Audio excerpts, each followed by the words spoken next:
Hi, this is about how I've succeeded on my weight loss journey. I have lost over £250 altogether. This is my before and this is my after picture.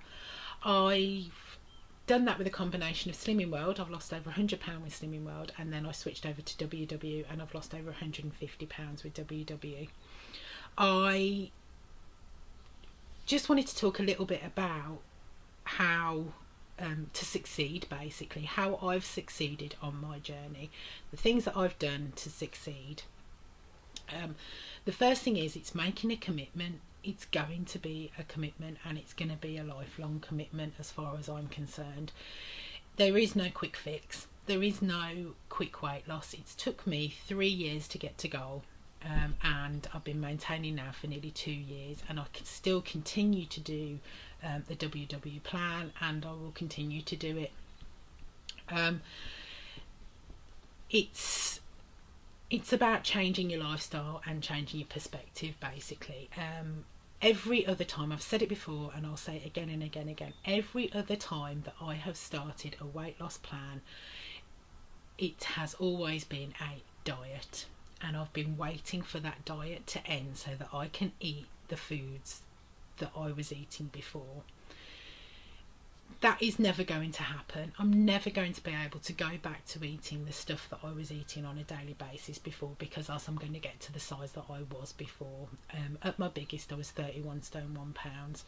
So there is no way that I'm ever going to be able to do that. And for some weird reason in my head, I thought, well, I can get that off and then start eating again. My metabolism is majorly going to reset and I'll be able to eat loads of calories and not put on any weight. I have no idea why I thought that was a thing, but I did. I have very strange ideas, obviously. So it's about making a commitment to yourself, to live the best life that you can, basically, to make yourself as healthy as possible. And that was what my commitment was. I knew it was going to be long term this time, and it finally clicked in my head that that was going to be what it was going to be. There is no going back. There is no eating the way I used to eat. I literally can't even have a few days off, because I do put quite a bit of weight on quite quickly. So with me, it's about being consistent as well. I'm very consistent. I'm on it quite a lot of the time. Have the odd day off, but it's just about being consistent and making that commitment to myself. When it comes to being consistent, though, I will say that because I have been doing this for nearly 5 years, a lot of it is routine and habit now, and that does help. Once you get into those routines and habits, and once you embed them, it does become easier. I will say it's not like the daily drudgery of being on plan. I'm not like that at all. I have always used all of my daily and all of my weekly points, and I always will, because to me this is a lifestyle change, and if I didn't eat my weeklies, this would be a diet, and that's when I would become a cropper and I would totally go off plan. So to me, it's about not depriving myself and about making that commitment to me, like I was saying. Your why is a big thing as well. My why was I was clinically and morbidly obese, basically. I couldn't walk very far. People would look at me funny when I went out. They would.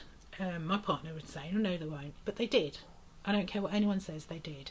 I couldn't walk far. If I went out shopping in the supermarket, I'd lean on the trolley because my back would hurt. If I walked more than 100 metres, I'd have to sort of have a little break just to get my breath back. It was that bad. I didn't sleep well. I had high blood pressure. We had to get a new sofa at one point because I literally couldn't get up from the sofa very easily, and it was hurting my back, so we had to get a higher sofa because I was struggling to get up off the sofa. That's how bad I was. So it's just remembering those things, but then those things also become your non-scale victories later. The fact that I can walk far, the fact that I can walk around the supermarket, and most of the time I don't even get a trolley now. I only go and get in some bits and pieces, and I don't even need to go and get a trolley because I don't have to lean on anything. So those things slowly start to become your non-scale victories. I can walk further than 100 metres. I can walk and talk at the same time. I never used to be able to do that because I'd be so out of breath and so embarrassed that I would wait for people to go so that I could walk on my own, so I didn't have to talk to them. That's how bad it was. Changing your perspective helps a lot. Like I was saying, I've always seen it as a diet, and it's not. It's a lifestyle change. I need to incorporate those foods that I like to eat, and that's what I do. Changing your perspective slightly helps an awful lot, and that's what's helped me. Be honest with yourself is another big thing. Be honest with your tracking, because the only person that you're cheating is yourself at the end of the day. You're going to stand on those scales and they're going to show if you've had a bad day. If I'm quite consistent, like I said, I can go weeks on plan and I'm quite happy to do that, but then I'll have a blip. To me, it's about how you deal with that blip. I've got various videos on about what I do when I'm struggling. When I've had a blip, I will acknowledge that I've done it because I have. There's nothing I can do to change it. Therefore, I will just carry on, and that's the way that I deal with it. In my head, it's happened. I can't change what's happened, but I can change tomorrow. I can change today, and I can change tomorrow. That's what I keep thinking, because if I felt guilty, I would eat again, and that's not going to happen, because if I eat again, I'll feel guilty the next day and I'll eat again. So it's just about changing your perspective on that as well, just slightly, and thinking, okay, then what I will do is I will acknowledge what I've eaten. It doesn't matter in the grand scheme of things. It's one day. It doesn't matter, or it's a weekend. It doesn't matter.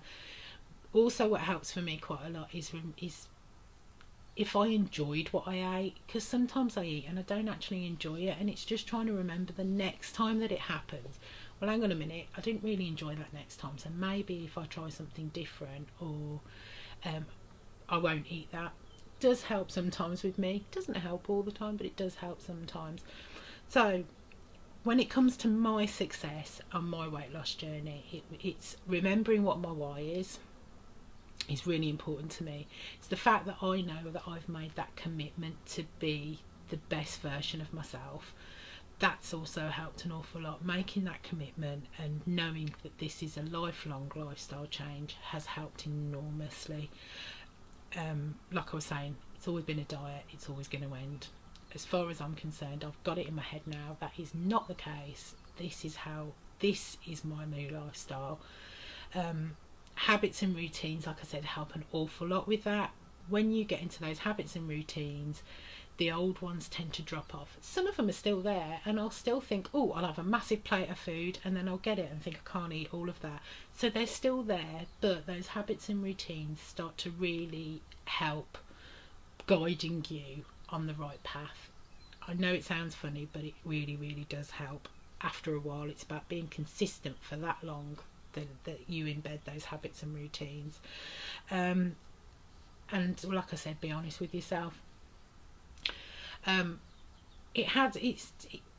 still have days where I have a wobble. We're always going to have that. I have planned days off. I'm always going to have that, but it's about what you do afterwards that really counts. So thank you for tuning in. Goodbye.